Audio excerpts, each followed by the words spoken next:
When you came into Supernatural with season 4, did you ever expect it to be something you'd be doing 6-7 years later? Oh, no. In fact, when I came into Supernatural in season 4, I thought that the show itself was almost over. At the time, I believe Eric Kripke, this guy, that guy.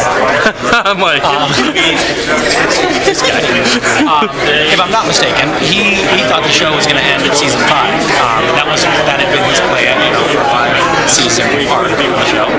So I thought I was coming into the tail end of something.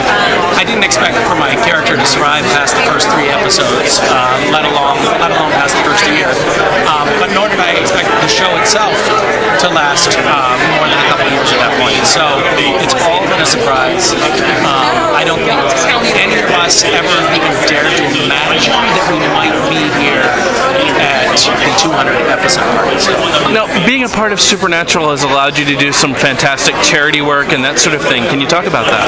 Yeah, well, the fan base for Supernatural is an unusual and amazing group of people.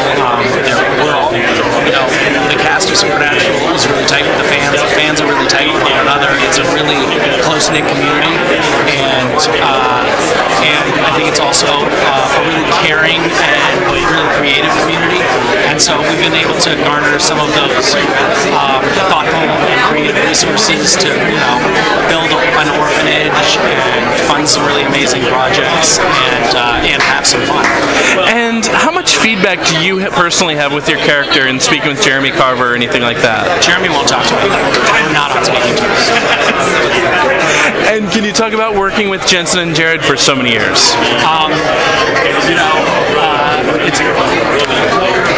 Speak of the devil. It's been, I think, I'm going to add one more thing. I think that part of the reason that the show is still going is that the cast and crew get along with one another really well. I think that we all like coming to work. We're all friends, and getting to be friends with Jared and Jensen has been a really rewarding aspect of this job for me. This is hands down the best set I've ever worked on. We have the most fun, we laugh the most, and I look forward to coming to work here more than I ever have on any other set. So it's been good. Now, that said, Jared is a bit of a brute, and so is Jensen. How much of the real you is like the Misha in the French Mistake? I like to think none. I'd like to think that none of the Misha, the real Misha, is in the French Mistake, except for the name. We share the name. I really tried to make that character as big of a douchebag as I possibly could, and yet everyone thought that was me. Well, the tweeting part was accurate, correct? That's true. I do have a Twitter account, so there you go. And have you been surprised by the reaction you've gotten on that? On the Twitter account, just so many followers. Of course. It's cool. Suzanne? She asked me to tweet something back in 2009. Yeah. And I said, I'll just try to set up a Twitter account, and I never expected to have more than 100 people follow me. Awesome.